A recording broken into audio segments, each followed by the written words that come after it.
Marco സിനിമയുടെ വ്യാജ പതിപ്പ് പുറത്തിറക്കിയ സംഭവത്തിൽ ഒരാൾ പിടിയിൽ. ആലുവ സ്വദേശി അക്യൂബ് ഹനാനെയാണ് സൈബർ പോലീസ് പിടികൂടിയത്.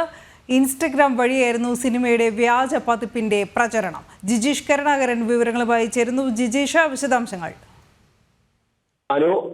ഇയാൾ പറഞ്ഞിരുന്നത് പ്രൈവറ്റ് മെസ്സേജ് അയച്ചാൽ സിനിമയുടെ ലിങ്ക് അയച്ചു നൽകാമെന്നായിരുന്നു ഇൻസ്റ്റാഗ്രാം വഴി പ്രചരിപ്പിച്ചത്. അതനുസരിച്ചാണ് ഈ സിനിമയുടെ വ്യാജ പതിപ്പ് പ്രചരിപ്പിക്കാൻ ശ്രമിക്കുകയും ചെയ്തത്. തുടർന്ന് ഈ സിനിമയുടെ നിർമ്മാതാവ് നൽകിയ പരാതിയുടെ അടിസ്ഥാനത്തിലാണ് വ്യാജപതിപ്പിനെതിരെ നിർമ്മാതാവ് ഷെരീഫ് മുഹമ്മദ് ആയിരുന്നു പരാതി നൽകിയത്. ടെലിഗ്രാം ഗ്രൂപ്പുകൾ വഴി സിനിമ പ്രചരിക്കുന്നത് തടയണമെന്ന് ചൂണ്ടിക്കാണിച്ചുകൊണ്ടായിരുന്നു ഈ പരാതി നൽകിയത്. അതിന്റെ അടിസ്ഥാനത്തിലാണ് ഇതുമായി ബന്ധപ്പെട്ട് ഇൻസ്റ്റാഗ്രാമിലടക്കം വ്യാജപതിപ്പുകൾ പുറത്തിറക്കുകയും അതിന് പ്രചാരം നൽകിയ ആളുകളിലേക്ക് വിശദമായ അന്വേഷണം എത്തുന്നതും ഒടുവിൽ അക്യൂബ് ഹനാനെ പിടികൂടുകയും ചെയ്യുന്നത്. മാർക്കോയുടെ വ്യാജപതിപ്പ് പ്രചരിപ്പിച്ച ടെലിഗ്രാം അക്കൗണ്ട് വിവരങ്ങളും പോലീസിന് നേരത്തെ തന്നെ നിർമ്മാതാവ് കൈമാറിയിരുന്നു. സിനിമാറ്റോഗ്രാഫ് നിയമം, ഒപ്പം തന്നെ പകർപ്പവകാശ നിയമം എന്നിവ പ്രകാരമാണ് നിലവിൽ സൈബർ പോലീസ് കേസെടുത്തിരിക്കുന്നത്.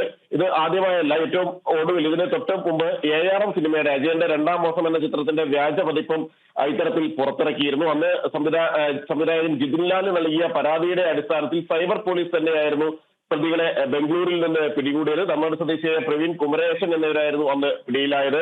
തമിഴ്നാട് കേന്ദ്രീകരിച്ചുള്ള സംഘങ്ങളായിരുന്നു പ്രധാനമായും ഇത്തരത്തിൽ മലയാള സിനിമകളുടെ വ്യാജ പതിപ്പുകൾ പ്രചരിപ്പിക്കുന്നതിന് പിന്നിലുണ്ടായിരുന്നത്. മാത്രമല്ല, ഇവർക്കൊപ്പം ചേർന്ന് മലയാളികളും ഇത്തരത്തിൽ വ്യാജ പതിപ്പുകൾ എടുക്കുകയും അതിന്റെ പ്രചാരണം തിയേറ്റർ പ്രിന്റ് അടക്കം വലിയ തോതിൽ പ്രചരിപ്പിക്കുകയും ചെയ്തു. അതിന്റെ ഒരു തുടർച്ചയായിട്ട് തന്നെയാണ് സൈബർ സെല്ല് കൃത്യമായ പരിശോധനകൾ നടത്തുന്നതും ഇതുമായി ബന്ധപ്പെട്ട് കൂടുതൽ ആളുകൾ ഇപ്പോൾ നിരീക്ഷണത്തിലുമാണ്.